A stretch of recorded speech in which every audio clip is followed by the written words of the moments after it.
अरे हाँ, तो एफ रिस्टोरिंग, ये एफ अप्लाइड। अरे हाँ सर, अगर बात करें तो और ध्यान सुन लो अच्छे से। ओ हो, ये टेंसर स्केलर का क्या मतलब, ये क्या बात करी सर, ध्यान से समझ। एक्चुअली जैसे अगर भी अपन ऐसे लगा रहे थे ना ये ब्लॉक, इसमें प्रेशर ऐसे क्रिएट हो सकता है जब आप फोर्स ऐसे लगाओ। प्रेशर ऐसे क्रिएट होगा, प्रेशर ऐसे लगा के क्रिएट नहीं होगा बॉडी, प्रेशर ऐसे ही क्रिएट होगा। अरे हाँ, तो प्रेशर एक ही तरीके का हो सकता है, दबाव दबाव दबाव, खिंचाव नहीं हो सकता। अरे हाँ सर, तो असलियत में प्रेशर हमेशा कंप्रेसिव होता है ये, और ये टेंसाइल भी हो सकता है, कंप्रेसिव भी हो सकता है, टेंजेंशियल अभी अपन उसमें पढ़ेंगे शियर में, ऐसे भी हो सकता है जो भी बता रहा था ना। अरे हाँ टेंजेंशियल, अरे हाँ शियर, वो वाली बात। तो ये खिंचाव भी हो सकता है, दबाव भी हो सकता है, और स्लिपिंग टाइप भी हो सकता है। कौन? रिस्टोरिंग मतलब स्ट्रेस, पर प्रेशर सिर्फ दबाव वाला होता है। अच्छा, क्योंकि ये तीनों प्रकार का हो सकता है, इसलिए इसकी स्ट्रेस की डायरेक्शन ऐसे ऐसे और अलग तरीके से हो सकती है, पर ये वेक्टर नहीं होता। पर क्या इसकी दबाव की डायरेक्शन मैटर करती है? दबाव की डायरेक्शन मैटर करती है। अरे हाँ सर, टेंसर क्वांटिटी याद करो, वेक्टर में बोली थी। टेंसर क्वांटिटी वो होती है जिन जो होती स्केलर जैसी है और उनकी डायरेक्शन मैटर करती है। प्रेशर कैसी क्वांटिटी है? स्केलर, क्योंकि ऑलवेज कंप्रेसिव होती है, क्योंकि ऑलवेज कंप्रेसिव होती है। अच्छा सर, तो स्ट्रेस की डायरेक्शन मैटर करती है, ऐसे लग रहा है, तभी तो अलग टाइप स्ट्रेस बोल रहे हैं अपन, टेंसाइल, कंप्रेसिव, टेंजेंशियल। अरे हाँ, वो डायरेक्शन के अंतर की वजह से ही तो है। पर क्या ये वेक्टर लॉ को फॉलो करता है स्ट्रेस? नहीं, ये वेक्टर लॉ को फॉलो नहीं करता।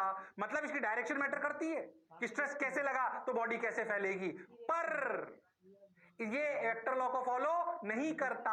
ऐसी क्वांटिटी जिनकी डायरेक्शन मैटर करे पर वो वेक्टर लॉ को फॉलो ना करे, उन्हें क्या बोलते हैं? टेंसर। और जिन पे सिर्फ एक ही प्रकार की बात हो उन्हें क्या बोलते हैं? स्केलर। और क्योंकि प्रेशर में अंतर, बताओ जो बोला चमका, अरे सोच लो, अरे हाँ ना तो बोलना पड़ेगा। टेंसर क्वांटिटी वो होती है जो वेक्टर लॉ को फॉलो नहीं करती है पर उनकी डायरेक्शन की इंपॉर्टेंस होती है, ये याद होना चाहिए। और फील के साथ आपको टेंसर यानी टेंसर नहीं, आपको प्रेशर और स्ट्रेस में अंतर समझ में आना चाहिए। हालांकि हम जो पढ़ने वाले हैं उसमें लिए जो प्रेशर और हम जो पढ़ेंगे उसमें मैग्नीट्यूड ऑफ प्रेशर और मैग्नीट्यूड ऑफ स्ट्रेस सेम रहेगा। आपको उसके अंदर ज्यादा घुसने की जरूरत नहीं है, पर एक फील वाला अंतर समझ में आना चाहिए कि what is the basic difference between stress and pressure. Stress and pressure, okay.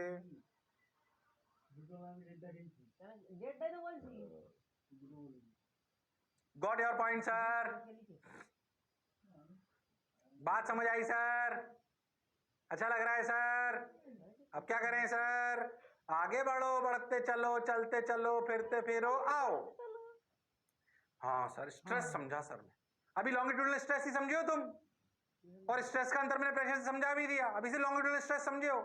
F restoring upon area, okay. ये एफ रीस्टोरिंग अपॉन एरिया, ये एफ रीस्टोरिंग वाली कहानी सब जगह वैलिड रहेगी, पर परपेंडिकुलर टू द एरिया, वो फोर्स जो perpendicular to the cross section area हो अपॉन एरिया वो कहलाएगा लॉन्गिट्यूडनल स्ट्रेस। उसके दो हिस्से हो सकते हैं, टेंसाइल स्ट्रेस और compressive stress. Okay sir, pressure से सर अंतर भी समझा दिया सर आपने, स्ट्रेस क्या होता है सर ये भी समझा दिया सर। अपने अपने स्ट्रेस से सोचोगे तो अपने आप समझ में आएगा सब। इस स्ट्रेस से, इस फोर्स की वजह से क्या या तो बॉडी लंबी हो जाएगी या बॉडी कंप्रेस हो जाएगी। अगर ऐसे लगाओगे तो छोटी हो जाएगी, ऐसे लगाओगे तो लंबी हो जाएगी। अब सोचो मैं बराबर फोर्स लगाऊं स्प्रिंग में और बराबर लगाऊं स्टील में, क्या दोनों में लंबाई अलग अलग बदलेगी? याद करो स्प्रिंग में भी ऐसा होता था, सेम फोर्स लगाओ तो कोई ज्यादा लंबी हो जाती थी, कोई कम लंबी होती थी। क्या वो बॉडी और मटेरियल की प्रॉपर्टी है? और हाँ सर, बात तो आपकी बिल्कुल सही है, जोरदार है। ओके सर, तो ratio of the change in configuration, the ratio of the change in configuration क्या बोला? स्ट्रेन की जनरल डेफिनेशन, जनरल डेफिनेशन कि जब ऐसा समझो due to stress, there is change in configuration, क्या बॉडी की शेप एंड साइज बदलेगी? हाँ, अच्छा, वो शेप एंड साइज लेंथ में मान लो, वॉल्यूम में मान लो, कुछ भी, जनरल स्ट्रेन की डेफिनेशन है। तो जो स्ट्रेस लगाने से जो बदलाव आएगा, वो बदलाव अपॉन इनिशियल का जो रेशो होता है वो स्ट्रेन कहलाता है। सुनना ध्यान से, ratio of the change in configuration, change, strain क्या है?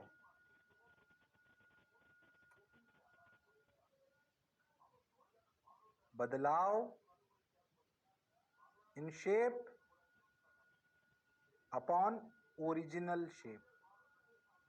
अब अगर आप ये लेंथ के लिए करोगे तो लेंथ की बात हो जाएगी, एरिया के लिए करोगे तो एरिया की हो जाएगी, वॉल्यूम के लिए बात करोगे तो वॉल्यूम के लिए हो जाएगी। पर ये स्ट्रेन का मतलब है कि जो स्ट्रेस आपने लगाया, उस स्ट्रेस की वजह से जो बदलाव आया, वो कितना बदलाव आया अपॉन क्या ओरिजिनल था, वो कहलाता है बॉडी का स्ट्रेन। क्या ये हर एक बॉडी के लिए अलग अलग हो सकता है? हाँ, हो सकता है, बिल्कुल हो सकता है, इसमें कोई शक वाली बात नहीं है, बिल्कुल अलग हो सकता है सर, 110% हो सकता है सर, इसमें कोई शक वाली बात। सर ये बात मुझे समझ आती है, अच्छी बात सर, बहुत बढ़िया सर, वाह वाह सर, अब क्या करें, अब क्या करें, करते चलें, बढ़ते चलें, तो बोलो रे भाई, वाह रे भाई, सोचो रे भाई, ओके, ठीक, बदलाव इन शेप, ओरिजिनल शेप, ये स्ट्रेन। अब अगर अपन अपने लॉन्गिट्यूडनल स्ट्रेन की तरफ चले जाएं, कौन सा? It is material based property, ठीक है। अगर अपन अपने लॉन्गिट्यूडनल स्ट्रेन की तरफ चले जाएं, जो भी अपन पढ़ रहे थे, क्या लॉन्गिट्यूडनल स्ट्रेस से लेंथ में चेंज आएगा? देखो, अगर मैं समझो एक रॉड ले लूं, उसको ऊपर से बांध दूं, लटका दूं, और इस हुक पर मैं वेट लटका दूं, ये लटकाया आगे, क्या इसकी लंबाई बढ़ जाएगी? क्या फोर्स मैंने नीचे की तरफ लगा दिया और यहाँ ध्यान से समझो, तो क्या फोर्स mg के बराबर हो गया, यानी कि क्या w हो गया? क्या इस वेट की वजह से अगर ये चीज ऊपर से फिक्स है तो क्या इतना ही फोर्स ऊपर भी लगा w, तो क्या रॉड पर दोनों तरफ वेट आ गया, तो क्या इसमें खिंचाव आ गया? खिंचाव आ गया तो क्या लॉन्गिट्यूडनल स्ट्रेस आ गया? क्या इसकी लेंथ थोड़ी लंबी हो गई?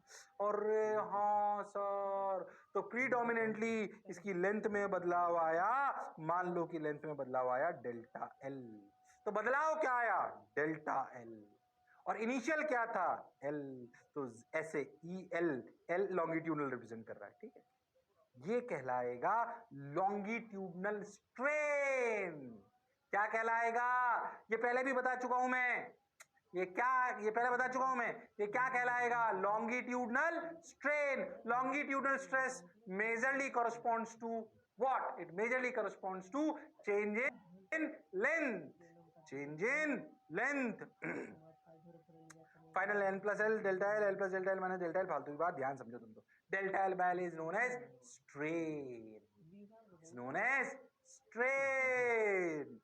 Okay sir, got your point sir, बात समझ। तो स्ट्रेस क्या होता है समझ गए, स्ट्रेस से प्रेशर का अंतर होता है वो अपन समझ गए। स्ट्रेस से लगाने की वजह से सर लंबाई में बदलाव आया, उससे जो स्ट्रेन अपन ने बोला वो बोला बदलाव अपॉन ओरिजिनल, अपन ने फोकस करा लेंथ पर। अगर लॉन्गिट्यूडनल की बात कर रहे हैं तो लेंथ पे ही फोकस करेंगे, तो delta L by L, delta L by L. अच्छा, क्या ये डेल्टा एल बाई, मान लो कि मैं एक बार रॉड ले लूं एल्यूमिनियम की, एक बार ले लूं कॉपर की, एक बार ले लूं रबड़ की, और फोर्स सेम लगा दूं, वेट सेम लगाऊं और एल भी सेम ले लूं, क्या सबका डेल्टा एल अलग अलग होगा? होगा, अलग अलग होगा। वो किस पर डिपेंड करेगा? वो डिपेंड करेगा मटेरियल पे। किस पे डिपेंड करेगा? मटेरियल पे। हाँ सर, बिल्कुल करेगा सर, मटेरियल पे, सही बोल रहे हो सर आप, मटेरियल पे करेगा। अच्छा, अब देखो, longitudinal strain, this type of strain is produced when the deforming force causes a change in length of the body. हाँ भाई, हम समझ गए, change in length, original length, समझ गए। अब समझो, ऐसा समझो कि हमने क्या करा, ये ग्राफ बहुत इंपॉर्टेंट है, इसे अच्छे से समझना। समझो हमने करा क्या, हमने क्या करा, एक ऐसे रॉड ले ली, तो एक नॉर्मल मटेरियल की बात कर रहे हो और इसको समझना आपको थोड़ा सा, फिर मैं वापस अपनी ओरिजिनल कहानी पे आ जाऊंगा। पर ये ग्राफ थोड़ा सा इंपॉर्टेंट है, समझें। ऐसे हुक था, हम ऐसे समझो इस हुक पर बेसिकली ऐसे हैंगर होता है और ऐसे वेट होते हैं, मैंने आपको पहले भी समझाया था बहुत सारे। इन वेट्स को आप रख सकते हो, समझो आप धीरे धीरे करके इस पे वेट बढ़ा रहे हो। अच्छा, धीरे धीरे वेट कैन बी चेंज्ड। अच्छा, अगर वेट कैन बी चेंज्ड, पहले तो स्ट्रेस क्या है, जिसे आप सिग्मा एल बोल रहे हैं, force upon area, that is W upon area, also changing. और हाँ, ग्राफ पे ध्यान दो पहले, अभी ध्यान दो नहीं मिले, पहले जो मैं बोल रहा हूँ उसको सुनो, ग्राफ अभी समझा दूंगा। ओके, इस स्ट्रेस की वजह से क्या corresponds to, leads to strain, that is also changing, that is also changing. Oh ho, that is also changing. कौन चेंज हो रहा है, कौन चेंज हो रहा है? अपन बेसिकली एक रॉड ले लिया आपने, ये एक्सपेरिमेंटल सेटअप है, मैंने नहीं कराई, और उससे जो आया वो रिजल्ट आपके सामने है। मैं कुछ नहीं कर रहा हूं भैया इसमें, इसलिए जैसे हुआ वैसे अपने को ये करा है लोगों ने, और कर कर ये बताया है अपने को, इसलिए ये सब अपने को याद होना चाहिए। फिर उन्होंने अलग अलग पॉइंट्स को अलग अलग नाम दिए हैं, जो भी अपने को याद होने चाहिए, जो भी अपने को याद होने चाहिए। Okay sir, got your point sir, बात समझ आई सर? सुने, अब क्या करें, सुनते चलें, चलते चलें, देखो रे भाई, वाह रे भाई। ओके, तो स्ट्रेस की वजह से स्ट्रेन आया। हमने ऐसा मान लो, स्टील बहुत स्टैंडर्ड चीज होती है, इसमें बढ़िया चीज होती है, आयरन ले लो, ऐसा समझो आयरन की एक रॉड ली, उस पर अपन ने फोर्स बढ़ाना चालू किया और ग्राफ बनाया स्ट्रेस और स्ट्रेन का। ग्राफ बनाया किसका? तो जो ये ग्राफ बनाया गया है ना, ये वैसे हर मेटल के लिए अलग अलग होता है, और जो अपने मटेरियल, जो अपने मेटल्स होते हैं जनरली, जो जनरली हम यूज लेते हैं बिल्डिंग्स में या कहीं पे भी जगह, मोस्टली उनका ग्राफ इस प्रकार का आता है, इसलिए इस स्टैंडर्ड ग्राफ को पढ़ाया जाता है। पहले समझो हमने एक रॉड ली अपने स्टैंडर्ड मटेरियल की, उसमें वेट बढ़ाना चालू करा, और उस वेट से क्या स्ट्रेस आया, और उस स्ट्रेस से वेट चेंज करोगे स्ट्रेस चेंज होगा, स्ट्रेस चेंज होगा तो स्ट्रेन चेंज होगा। स्ट्रेन क्या था? Delta L by L. और हाँ सर, बात तो आपकी बिल्कुल सही है।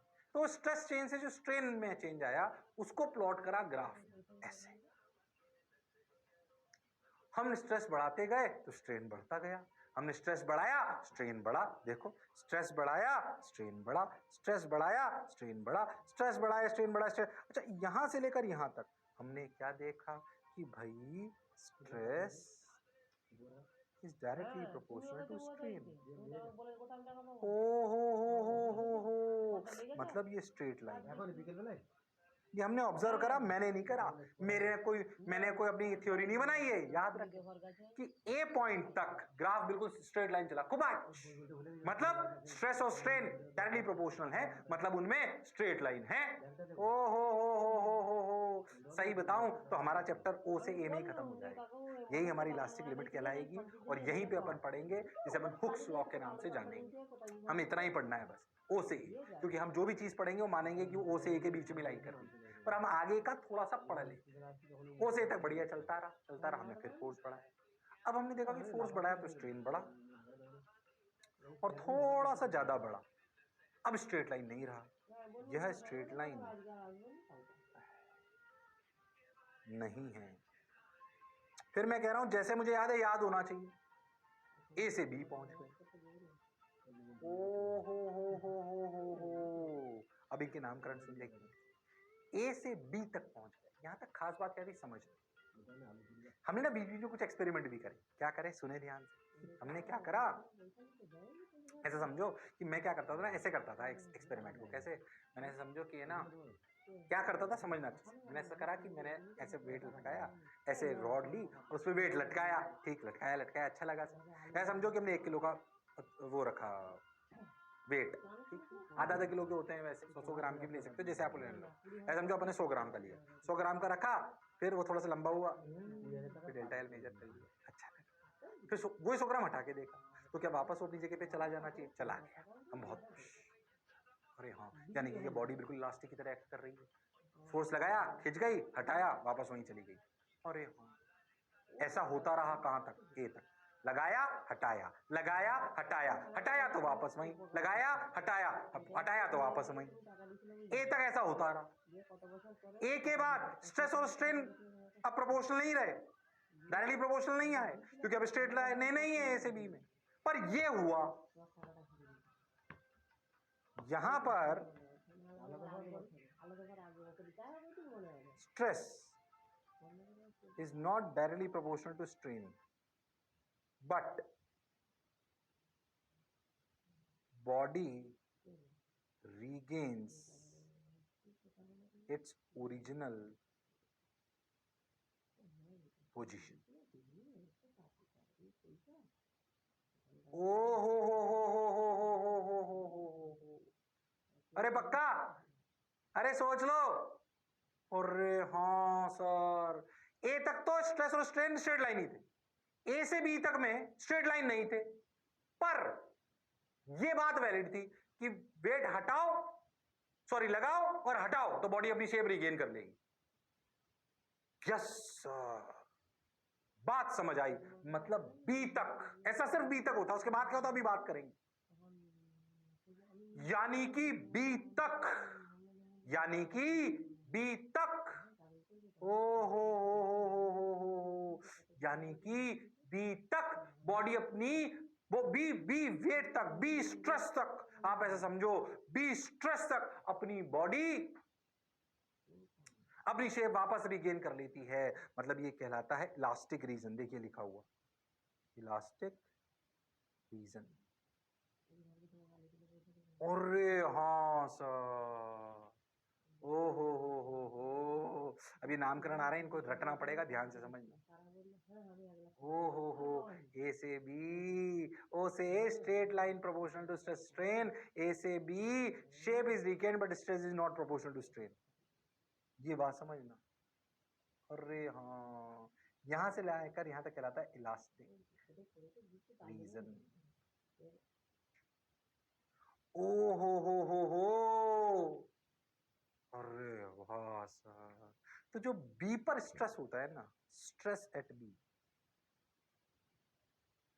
वो कहलाता है इलास्टिक लिमिट। ठीक, और यील्ड स्ट्रेंथ,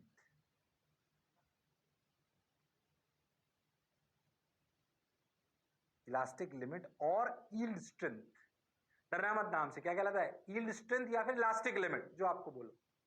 मतलब उस स्ट्रेस तक बॉडी इलास्टिक रहेगी, कोई टेंशन नहीं।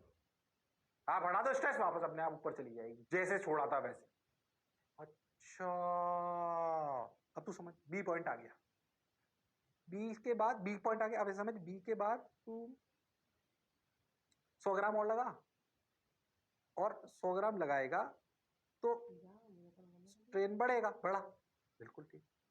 पर ऐसा समझ कि बी से, जैसे ही तूने बी, ऐसा समझ कि बी जो स्ट्रेस था वो मान ले 100 था, अब तेरा वेट लग रहा है 101। तूने क्या करा कि उसमें से 101 में से 5 निकाल लिया, तूने स्ट्रेस कम कर लिया। हाँ, पर स्ट्रेस भले कम कर लिया, पर स्ट्रेन फिर भी बढ़ गया।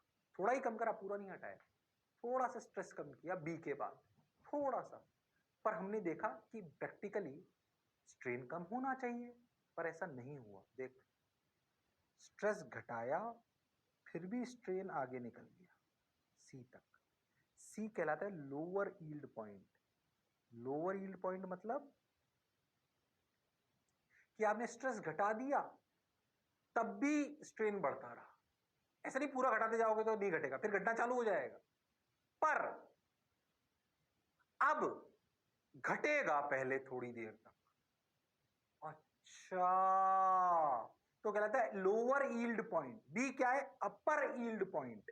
अपर यील्ड पॉइंट मतलब भाई ए से बी तक तो क्या है पहले तो इलास्टिक, बी क्या कहलाया, अपर यील्ड पॉइंट। इससे पीछे अगर आप हो तब तो आप छोड़ दोगे अगर बॉडी को, तो बेसिकली वो अपनी पूरी शेप को रिगेन कर ले। पर बी से सी में आप समझने का प्रयास करो कि सी, बी से सी क्या है, कि बी के बाद आप हल्का सा अगर लोड घटाओगे तब भी स्ट्रेन बढ़ जाएगा।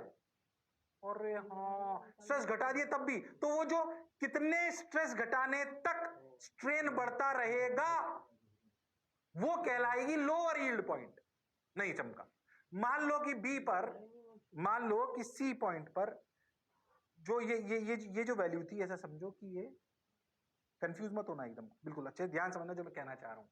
मान लो कि बॉडी पर अपने बढ़ाया बढ़ाया बढ़ाया बढ़ाया बढ़ाया बढ़ाया बढ़ाया बढ़ाया 80 तक पहुंचे, ये 80 के करस्पॉन्डिंग ऐसा समझो, मान लो 80 और ये 100 ऐसा समझो, ठीक। अब क्या हुआ, 80 से आपने 90 करा, एक बार बढ़ा रहे हो, पहले 80 से 90 करा, 90 हटाया, फिर 80 करा, तो वापस रीगेन हो गई। फिर 90 से 100 करा, अरे हाँ सर 100 पहुंच गए। 100 कौन सा पॉइंट है? अपर यील्ड पॉइंट। ओ हो। अब अगर तू 100 पर पहुंच गया, अब तू वापस 10 20 तक लाएगा तो अपनी शेप रीगेन नहीं करेगी, बल्कि स्ट्रेन और बढ़ जाए।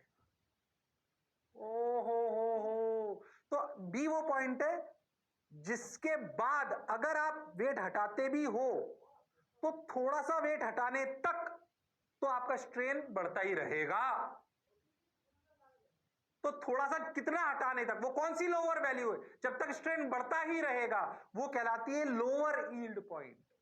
उसके बाद अगर वेट हटाओगे तो बॉडी का स्ट्रेन वापस घटने लग जाएगा।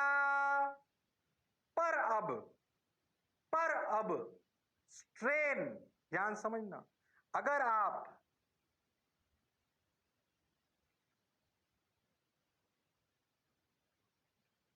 उसी पे लिखते हैं, अगर आप सी के बाद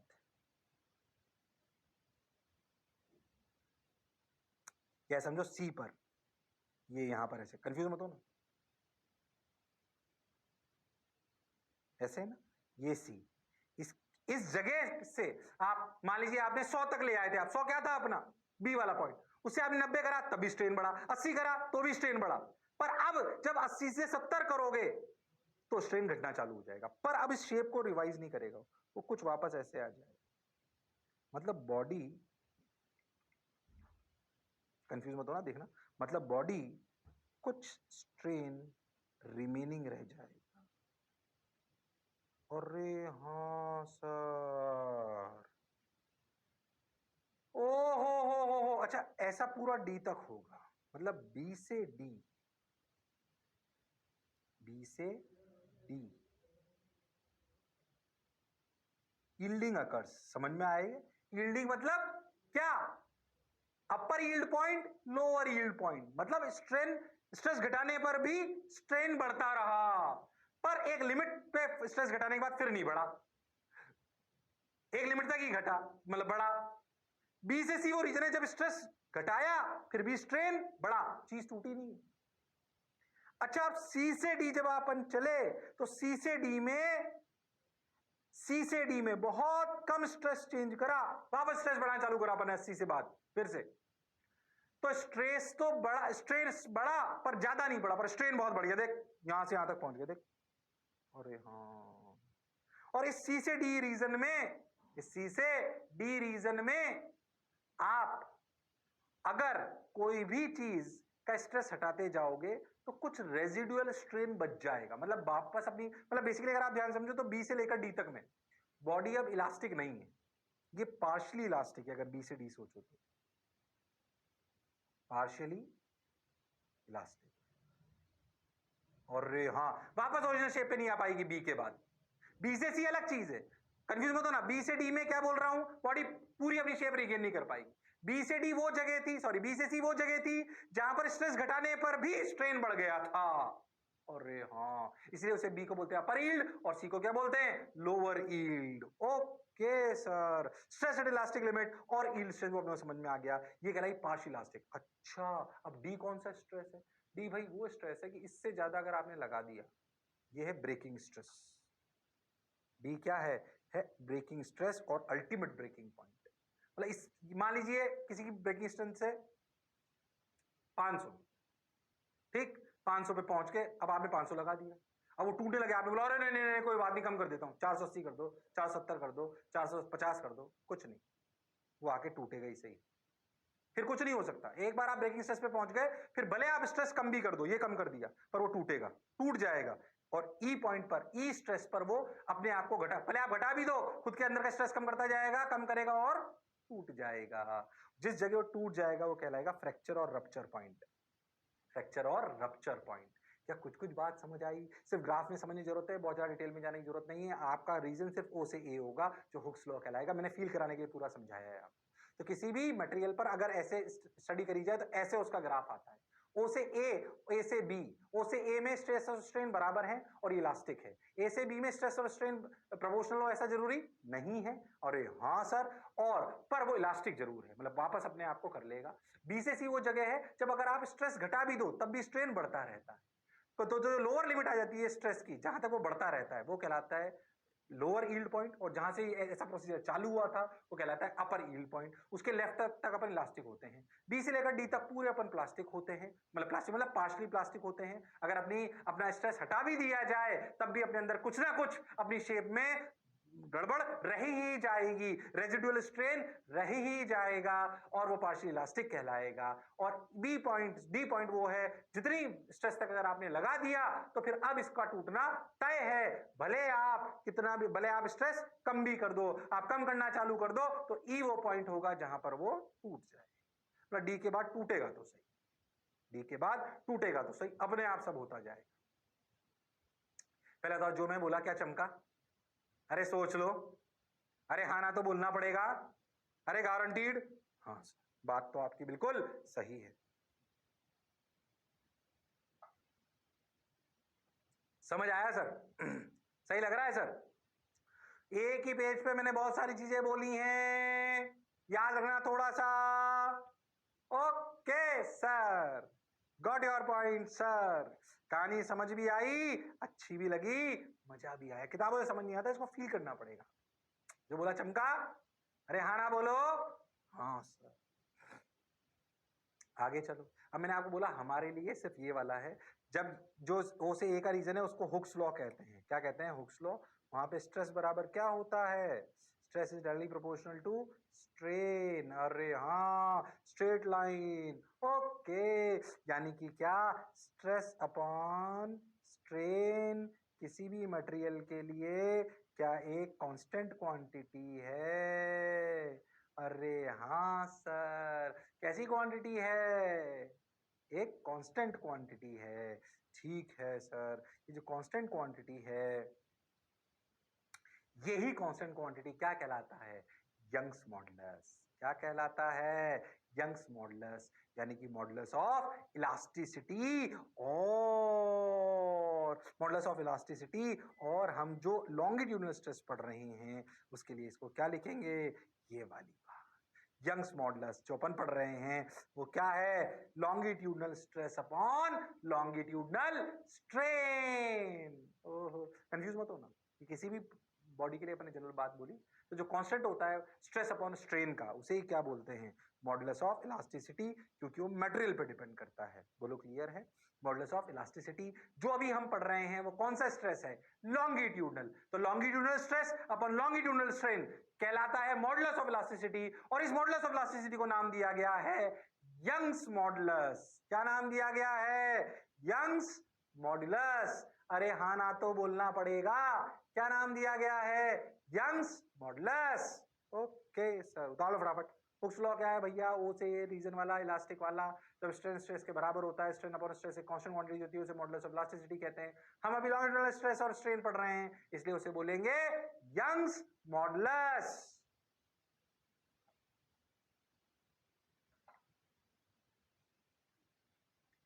ये हार्डकोर मटेरियल की प्रॉपर्टी है। ओके सर, ये हार्डकोर किसकी प्रॉपर्टी है? मटेरियल की। परेशान होने की जरूरत नहीं है। ओके सर, बात तो सही है sir. Longitudinal stress upon longitudinal strain, longitudinal stress upon longitudinal stress कितना था? पहले स्ट्रेस कितना था बोलो। अगर अपन इसको ऐसे देखें, ये इसका एरिया था। अगर अपन ध्यान से देखें, ये डेल्टा एल बड़ा था। अपन जानते हैं लॉन्गिट्यूडनल स्ट्रेस लिखा गया, अगर अपन समझें, F by A longitudinal strain delta L by L. इस वाले केस में एफ को W8 लिख सकते हो चाहो तो F by A delta L by L modulus of elasticity इस केस में कहलाएगी किसमें? लॉन्गिट्यूडनल स्ट्रेस में यंग्स मॉडुलस। जवान की ताकत। अरे हाँ ना बोल भाई, अरे सोच लो, डिनोट करेंगे y से। सबसे इंपॉर्टेंट फॉर्मूला इसका, f बराबर एफ बाई y बराबर F by A delta L by L. हो ध्यान से देख, रिस्टोरिंग फोर्स कितना आया? y into A upon L into delta L restoring force है। ध्यान से देख, ये तेरे को स्प्रिंग के उस वाले फोर्स की याद दिलाएगा। देख एक्स क्या है, ये देख, ये क्या है, के इफेक्टिव। अरे हाँ सर, ऐसा ही तो फोर्स स्प्रिंग दोबारा लगाती थी, देख उस तरीके की याद दिला रहा है। अरे हाँ सर, तो जो के इफेक्टिव स्प्रिंग का टाइप होता था ना, वो किसी भी रॉड के लिए के इफेक्टिव क्या हो गया, Y A by L. Y is what, Young's modulus, which depends on what, material. Modulus of rigidity depends on what, material, depends on material. अब इसमें बहुत सवाल आ सकते हैं भाई साहब, बिल्कुल लल्लू सवाल मैं आपको नहीं कराने वाला हूँ। जनरली जो मॉडुलस ऑफ रिजिडिटी वगैरह होता है, यंग्स मॉडुलस, ये इनटू इसकी रेंज 10 टू द पावर 9 इस तरीके की होती है। तो कोई भी सवाल बना लूँ ऐसे, आप समझो, समझना। मैं आपसे बोलूँ स्टील सबसे ज्यादा जनरली ये स्टील का होता है, स्टील का होता है शायद 200 into 10 to the power 9। Exactly मेरे को याद नहीं, शायद इतना होता है। हाँ, बहुत बड़ी वैल्यूज होती है यंग्स मॉडुलस की। अब सोच कि मान लो वेट लगा दूं ऐसे, सपोज 10 kg, ओके, तो क्या आपसे पूछ लूं 10 kg, इसका वाई आपको गिवन कर दूं ऐसे, वाई है मान लो 50 इंटू 10 टू द पावर 9 ऐसे ही, ठीक। और मैं आपसे बोलूं इसका एरिया है मान लो 2 सेंटीमीटर स्क्वायर, बोलो क्लियर है, और ये लेंथ है मान लो 2 मीटर, क्या आप डेल्टा एल निकाल सकते हो? अब सोच, जो चीजें होती है उनका ये अगर y बहुत बड़ा होता है तो क्या डेल्टा एल बहुत छोटा होगा। इसीलिए वो स्टील के केस में, आयरन के केस में नॉर्मल लोड वोड से हमें नजर नहीं आती, क्योंकि ये y यानी कि यंग्स मॉडुलस यानी कि मॉडुलस ऑफ रिजिडिटी बहुत ज्यादा होती है। क्या सवाल कर सकते हो, होमवर्क लिख लो चाहो, ऐसे सवाल करा नहीं रहा हूं मैं, टाइम पास है बिल्कुल। फॉर्मूला ढंग से समझ में आना चाहिए, वैल्यू लगानी आनी चाहिए, बिल्कुल बेसिक सवाल आते हैं इनमें। इसमें ज्यादा बेसिकली थ्योरी है, जो आपके पोर्शन के पार्ट की अगर बात करें, और आपको बेसिक फॉर्मूले याद होने चाहिए, बाकी फॉर्मूला आए बात तो कुछ भी नहीं है उसमें। क्या सवाल कर सकते हो, बना दिए तुम्हारे सामने सवाल। ये समझने का प्रयास करा कि वाई जनरली बहुत बड़ा होता है, Y is of the range, 10 to the power 9। तो आपको समझ में आएगा कि अगर इतना ज्यादा है तो delta L will be very small. तो नॉर्मल जो आपके स्टील, आयरन, एल्यूमिनियम होते हैं, इनके काफी ज्यादा होते हैं, इसलिए आपको डेल्टा एल बहुत इफेक्टिवली नजर नहीं आता। पर अगर फोर्स बहुत बड़ा हो तो इफेक्टिवली नजर आएगा। पर जब बड़ी बड़ी बिल्डिंगें, बड़ी बड़ी इमारतें, बड़ी बड़ी क्रेन्स बनाई जाती हैं तो उसका महत्व होता है, उसका महत्व होता है। क्या मेरी बात क्लियर है? बात तो आप बिल्कुल सही कह रहे हो, जोरदार कह रहे हो, मजे के साथ कह रहे हो। ठीक सर, ठीक sir, got your point sir, बढ़िया सर, ओके। चलो भाई, चलो भाई, चलो भाई, हो गया भाई, ये समझ आया। Longitudinal stress, modulus of elasticity, Young's modulus is defined for longitudinal stress. ओ हो, ऐसे सवाल आएंगे, कर लोगे क्या? अरे सोच लो, अरे पक्का, अरे गारंटीड, कर लेंगे। आ गया होता है F L by A delta L, वो तो वैसे लिख लिया आपने, F L by A delta L, ठीक। हाँ, बोलो क्लियर।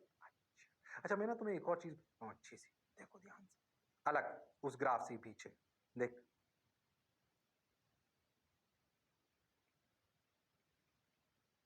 कहाँ बताऊं, यही बता दूं, वहां से। जैसे मैं तेरे को बताता हूं कि कौन सा मटेरियल ज्यादा इलास्टिक कहलाएगा। एक सवाल है, मान लो कौन सा मटेरियल ज्यादा इलास्टिक कहलाएगा। मान लो मैं आपसे एक सवाल पूछूं, जो जो ज्यादा इलोंगेट होगा सेम फोर्स के लिए, जो कम इलोंगेट होगा सेम फोर्स के लिए। मान लो दो बॉडी हैं, उस पर एफ एफ फोर्स लग रहा है, ठीक। अब मान लो कि ये दोनों इलोंगेट हुई, कौन ज्यादा इलास्टिक कहलाएगा? जो ज्यादा खिंची या जो कम खिंची? सेम फोर्स है, सेम लेंथ है, बोलो बोलो बोलो, कौन ज्यादा इलास्टिक कहलाएगा? जो ज्यादा खिंचेगी वो क्या ज्यादा इलास्टिक कहलाएगा? ऐसा अपने को नॉर्मल लाइफ में लगता है कि जो ज्यादा खिंचाओ ज्यादा इलास्टिक, नहीं। फिजिक्स की लैंग्वेज में वो ज्यादा इलास्टिक कहलाएगा जो कम इलोंगेट होगा सेम फोर्स के लिए। याद रखना ये बात, जो कम इलोंगेट होगा सेम फोर्स के लिए। जैसे मान लो आप आयरन और स्टील को लटका दो और सेम फोर्स लगाओ, तो स्टील कम इलोंगेट होगी आयरन से, उसका वाय ज्यादा होता है, पर वो ज्यादा इलास्टिक कहलाती है। हमारी नॉर्मल भाषा से अलग है ये बात। जनरली बच्चे कंफ्यूज हो जाते हैं, सर इलास्टिक मतलब जो ज्यादा फैला, नहीं, जो सेम फोर्स पे कम फैला वो ज्यादा इलास्टिक कहलाता है। याद रखना, जो सेम फोर्स पे कम फैला वो ज्यादा इलास्टिक कहलाएगा। और हाँ सर, जो कम फोर्स पे ज्यादा फैला वो कम इलास्टिक कहलाएगा। बोलो क्लियर? जो सेम फोर्स पे कम फैला वो ज्यादा इलास्टिक कहलाएगा। कंफ्यूज हो गए? नहीं, फिर से सुनना। सेम फोर्स पर जो कम फैला वो इलास्टिक कहलाएगा, ज्यादा इलास्टिक कहलाएगा। वो उल्टा है हमारी सोच से। याद रखना, सवाल आ जाते हैं इस पे। हमारी सोच से उल्टा है ये, गड़बड़ मत करना, हमारी सोच से उल्टा है ये। एक सवाल याद आ गया, बताता हूं। मान लो स्ट्रेस स्ट्रेन, एक बॉडी के ऐसे, ये material A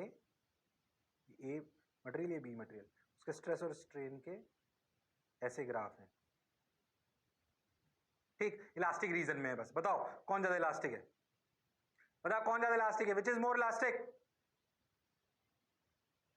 which is more elastic? बोलो भाई, विच इज मोर इलास्टिक? ए या बी? ए या बी? ए या बी? ए या बी? ए या बी? ए या बी? बोलो। हो। देखो, सेम स्ट्रेस यानी कि सेम स्ट्रेस के लिए कौन ज्यादा फैला? इसमें ज्यादा स्ट्रेन आया बी में। कौन कम फैला? ए में स्ट्रेन कम आया। फैलने का मतलब स्ट्रेन से है ना, और फोर्स का मतलब स्ट्रेस से। Okay, A is more elastic. याद रखना, ये हमारी नॉर्मल लाइफ की भाषा से थोड़ा अलग है। क्या अलग है सर? अलग ये है कि भाई जो कम स्ट्रेन शो करे सेम फोर्स के लिए वो ज्यादा इलास्टिक कहलाता है। याद रखना इस बात को याद रखना, नहीं तो जनरली बच्चे कंफ्यूज हो जाते हैं। और तुम तो अच्छे बच्चे हो, अरे हाँ ना तो बोलो, तुम तो शानदार हो क्योंकि तुम्हारा मास्टर है जोरदार। ओके सर, भावुक नहीं हो रहा ज्यादा, इसमें बहुत कुछ हो सकता है पढ़ाने को, मारली बहुत ज्यादा जरूरत नहीं है। आ जाओ, ये बात भी समझ आई सर। कौन मटेरियल ज्यादा इलास्टिक कहलाएगा? तो सेम फोर्स के लिए कम फैलेगा। ओके, एक अच्छा सवाल भी कराया, देखो। अरे हाँ सर, खैर मैं अपनी कहानी से भटक गया, चीज नहीं याद आ गई, नहीं क्या मतलब, मेरे को लगा बता देनी चाहिए, बता दी, चलो आ जाओ। ओहो, ये अपने ना Young's modulus F L by, जो भी अपना जो अपन ने लिखा क्या, Young's modulus is F by A upon delta L by L, यानी कि F L by A delta L. Delta L is what? Extension या फिर इलोंगेशन। अच्छा, और लॉजिकल है क्या ये डेल्टा एल? अगर अपन बहुत ध्यान से समझें तो ये फोर्स अगर अपन ऐसे लगा रहे हैं तो ये डेल्टा एल ऐसे है, पर अगर अपन फोर्स ऐसे लगा रहे हैं तो ये L minus delta L. Confuse तो नहीं हो रहे? तो डेल्टा एल नेगेटिव आ जाएगा तो फोर्स उल्टा आ जाएगा, इसमें भी कोई शर्माने वाली बात नहीं है। ठीक सर, ठीक सर, बात समझ आ गई सर, अच्छा लग रहा है सर, आगे बढ़ो सर। ओके, बढ़ गया आगे। अब सोचो, जब हम किसी चीज में खिंचाव डालेंगे, ध्यान से सुनना, जब हम किसी चीज में खिंचाव डालेंगे तो उसमें खिंचाव आएगा। तुम्हें नहीं लगता उसके अंदर एनर्जी स्टोर होगी? हमने ध्यान समझो, तो अगर हमने किसी चीज को ऐसे खींचा, देखो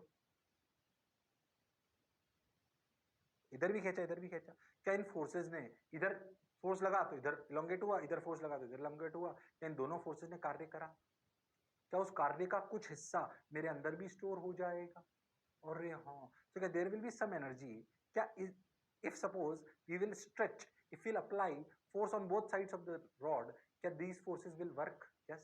If they will work, out of this external work done, क्या some of the work done will be stored in form of potential energy or stretching energy or जो आप बोलना चाहो बोल लो, restoring energy will be there into the rod. Yes sir.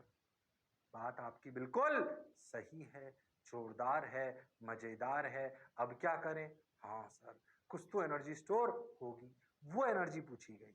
A rod of area cross section A, natural length L and Young's modulus Y is fixed to a wall from one end as shown figure. If force F is applied from other end and the rod stretches by length delta L, then find out the elastic potential energy stored in the rod in steady state. हो बोलो कितनी energy store हुई अंदर? हम धीरे धीरे धीरे धीरे बहुत धीरे धीरे फोर्स लगा के अपन बेसिकली इसको स्ट्रेस कर रहे हैं, इसको इलोंगेट कर रहे हैं। तो बताओ कितनी एनर्जी अंदर स्टोर हुई? ये F, we apply F in such a way that processes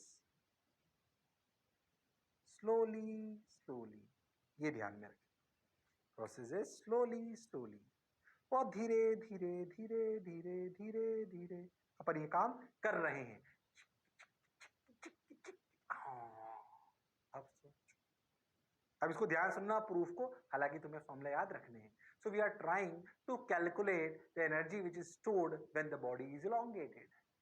When the body is elongated, then how much energy is stored in the body? Oh हो। ठीक है सर, अब देखो कैसे करते हैं। मान लो कि हमारी बॉडी को हमने L से लेकर डेल्टा L elongate करना है। कितना elongate करना है? L से लेकर डेल्टा L तक। ये डेल्टा L मान लीजिए 10 सेंटीमीटर है, तो 10 सेंटीमीटर एकदम से तो नहीं हो गया, धीरे धीरे धीरे धीरे करा। हाँ सर बिल्कुल करा, आप देखो ध्यान से, धीरे धीरे धीरे करा। अगर धीरे धीरे धीरे करा तो समझे, मान लो कि इनिशियल सिचुएशन ये थी और फाइनल ये है। अरे हाँ, मान लो कि हम बीच में कहीं x इलोंगेट हो चुके हैं और x से dx इलोंगेट कर रहे हैं, बहुत थोड़ा सा x तक इलोंगेट हो चुके हैं, dx और थोड़ा सा इलोंगेट कर रहे हैं। इस छोटे से इलोंगेशन के दौरान जो अंदर फोर्स लगा होगा, जो ये F एक्सटर्नल होगा, क्या ये अंदर वाले रीस्टोरिंग के बराबर होगा? F external equal to F restoring. और हाँ, क्योंकि स्लोली कर रहे हैं तो हर इंस्टेंट पर क्या F external is equal to F restoring. But as you change X, क्या restoring will change, therefore F external should also be change so that the process will be slowly. बहुत सही बोल रहे हो सर। अब अपने यंग्स मॉडुलस की कहानी सुनो। यंग्स मॉडुलस क्या होता है? FL by A delta L। Young's modulus अगर है, इस जगह F की वैल्यू, L अपना क्या है? L, और हाँ, और A कितना है? A अपना एरिया ऑफ क्रॉस सेक्शन है, जो भी अपनी वैल्यू है, और डेल्टा L कितना है इस समय? X। तो इस समय जो रीस्टोरिंग फोर्स है वो कितना है? YA by L into X। So that is equal to YA by L into X। और हाँ सर, इस समय रीस्टोरिंग फोर्स कितना है? YA by L into X। और क्या ये रीस्टोरिंग फोर्स ही क्या X इस समय तक elongate हो चुका था, तो इस समय का डेल्टा L तो X हुआ ना? और हाँ, अब सोच, इस फोर्स पर अपन ने इसे थोड़ा सा और आगे बढ़ाया, dx। तो सोचो इसने dw वर्डन कितना करा, या वर्डन जो एक्सटर्नल एजेंट ने करा F एक्सटर्नल इंटू dx। क्या this will store in form of internal energy in rod, अरे हाँ sir, this will store in form of internal energy in rod. Okay sir, अब बोल डीवी एफ एक्सटर्नल कितना है sir? F external है Y A by L into X D X D W. Total work done के लिए क्या integrate करें, कहां से कहां तक? एक्स को 0 से लेकर डेल्टा एल, ये 0 से लेकर टोटल वर्क डन यानी कि total energy. You energy I by A by L into x square यानी कि डेल्टा एल स्क्वायर बाई 2। अरे हाँ सर, बात तो आपकी बिल्कुल सही है, जोरदार है, मजेदार है। सही लगा सर? सही है सर, बिल्कुल। ये एनर्जी अंदर स्टोर हो गई। कहां अंदर? बॉडी के अंदर एनर्जी स्टोर्ड, एनर्जी स्टोर्ड। इसको देख कैसे कैसे लिख सकते हैं, समझना अच्छे से। ध्यान से देख, देख स्ट्रेस क्या होता है? Force upon area. बिल्कुल सही सर। फोर्स क्या है? By A by L into जो भी अपन ने लिखा वो, ठीक। तो जो फाइनल स्ट्रेस अपने अंदर आया, जो फाइनल स्ट्रेस है अपने अंदर, यहां पर स्ट्रेस कितना है ये बताओ? यहां पर स्ट्रेस है एफ बाई ए, बिल्कुल सही। y बराबर F by A delta L by L यानी कि y into delta L by L. अरे हाँ, y into delta L by L क्या कहलाएगा? स्ट्रेस। बिल्कुल सही। फाइनल सिचुएशन में तो देख यहाँ पे कैसे लिख सकते हैं, y इंटू, सही कर रहा हूँ ना? हाँ, y into delta L by L into delta L by, इसको ऐसे लिख रहा हूँ मैं ताकि तुम्हें फॉर्मूले बता पाऊँ। इसको ऐसे लिखो 1/2 वाई ए बाई ए, ऐसे नहीं, रुको एक, Y delta L by L, Y delta L by L into delta L by L into L into A. क्या इसको ऐसे लिख सकता हूँ? सोचो पहले। अरे लिख सकता हूँ क्या? सोच के देखो। अरे सोच के देखो, लिख सकता हूँ क्या? अरे हाँ सर, क्या इसको लिख सकता हूँ? हाफ स्ट्रेस इंटू स्ट्रेन, और हाँ, और एल इंटू क्या, ए क्या है? वॉल्यूम। अरे हाँ सर, तो सोच इसको और कैसे लिख सकता हूँ? Energy per unit volume. Energy, ये फॉर्मूला याद रखना है आप। एनर्जी पर यूनिट वॉल्यूम होती है हाफ स्ट्रेस इंटू स्ट्रेन। हो सर। और स्ट्रेस बराबर यंग्स मॉडुलस क्या होता है? यंग्स मॉडुलस होता है स्ट्रेस अपॉन स्ट्रेन। तो स्ट्रेस क्या होता है? Y into strain. इसको ऐसे भी लिख सकते हो, half Y into strain square. वैसे तुम्हें तो यही रटना है। एनर्जी, जब अपन किसी चीज को खींचते हैं तो उसके अंदर एनर्जी आती है। वो एनर्जी क्या होती है? Energy per unit volume.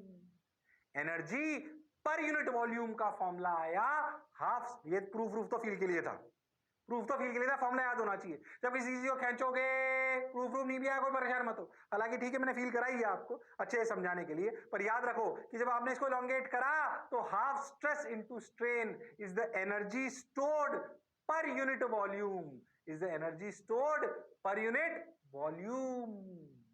Energy stored per unit volume, गड़बड़ करने की जरूरत नहीं है। Half stress into strain, half stress into strain. पहले तो जो मैं बोला क्या चमका? अरे सोच लो।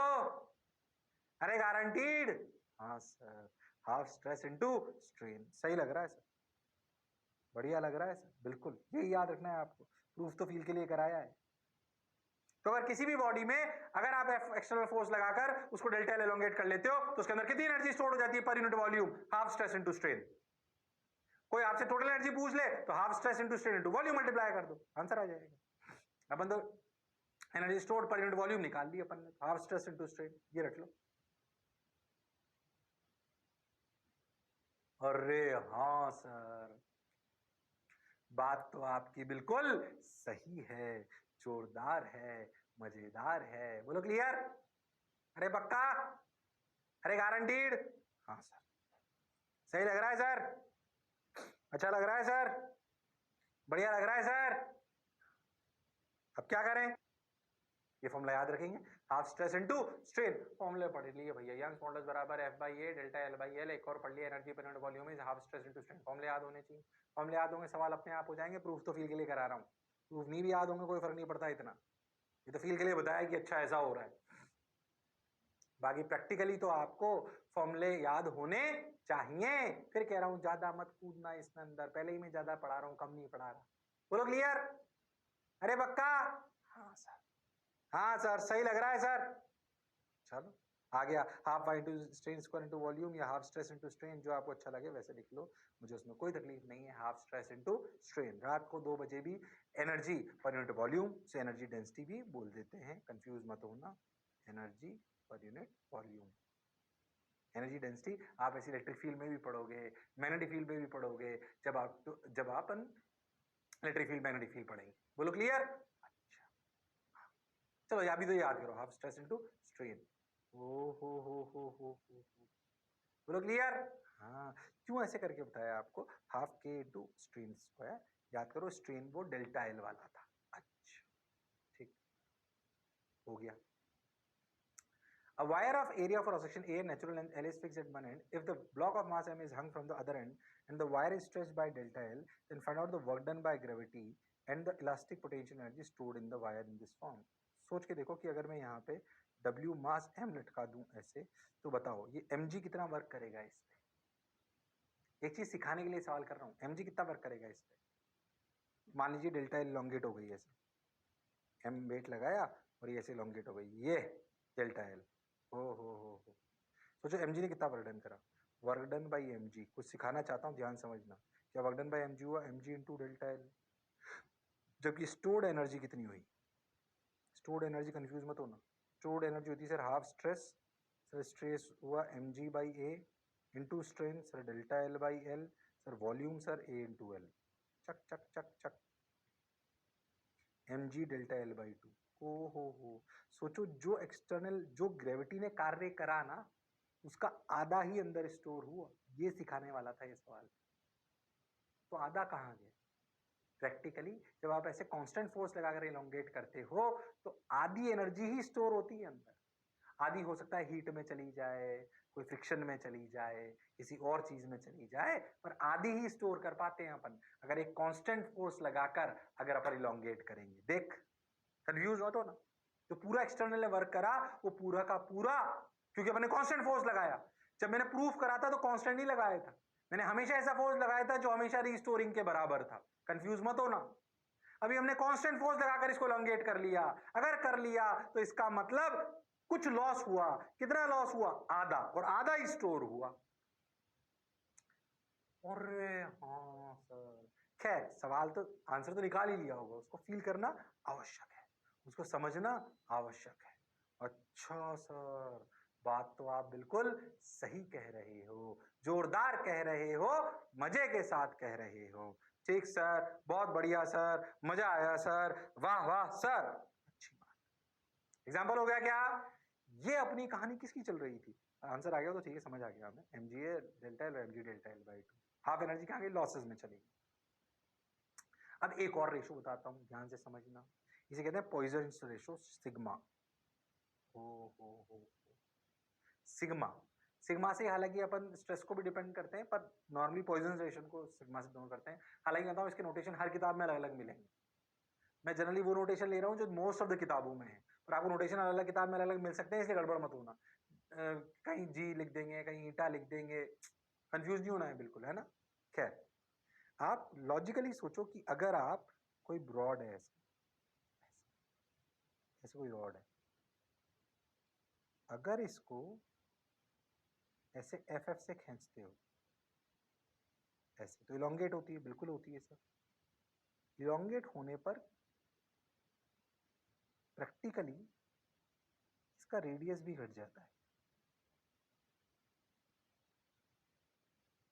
ओ हो, ये एल है, तो ये L प्लस डेल्टा L है।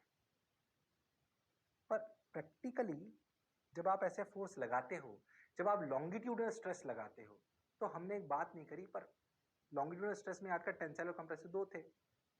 ऐसे उस लॉन्गिट्यूडनल स्ट्रेस लगाने से स्ट्रेन भी दो प्रकार के आते हैं। ये जो अपन ने डेल्टा L बाई L पढ़ा था, ये कहलाता है लॉन्गिट्यूडनल स्ट्रेन। ठीक, अच्छा। पर प्रैक्टिकली ये जो इनका डायमीटर था ना, ये D और ये D माइनस डेल्टा D, ये भी बदलाव आता है।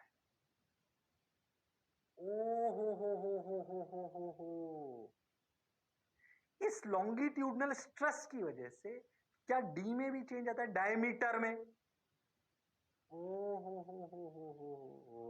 वो जो डायमीटर में चेंज आता है delta D by D, minus इसलिए लगा रहा हूं क्योंकि वो घट रहा है, वो कहलाता है lateral strain.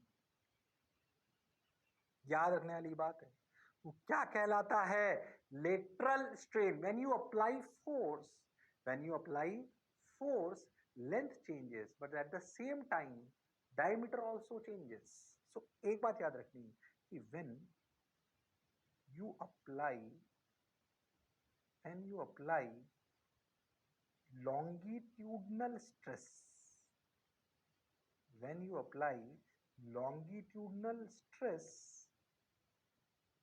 leads to change in length and diameter, but volume remains same. याद रखना, वॉल्यूम सेम रहती मोस्ट ऑफ द टाइम।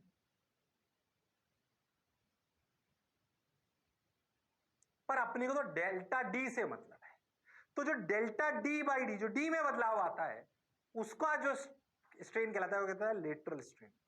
अब एक रेशो डिफाइन करा गया सिग्मा, जो बोला गया lateral strain upon longitudinal strain.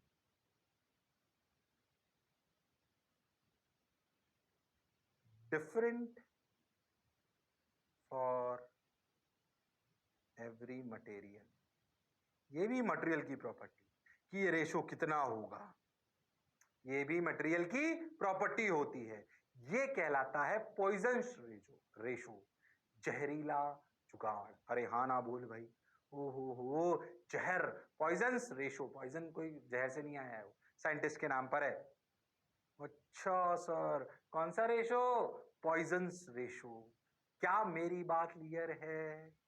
अरे हाँ सर, उसने करके बताया, देखो मैंने उधर पूरा पीछे लिख दिया, कंफ्यूज मत हो। Lateral strain minus delta D by D, minus क्यों लगाया आपको समझ में आया होगा। D minus D, final D को डी मान लिया, डेल्टा डी सिग्मा। और हाँ सर, तो जो मैंने बोला उसको लिख लो।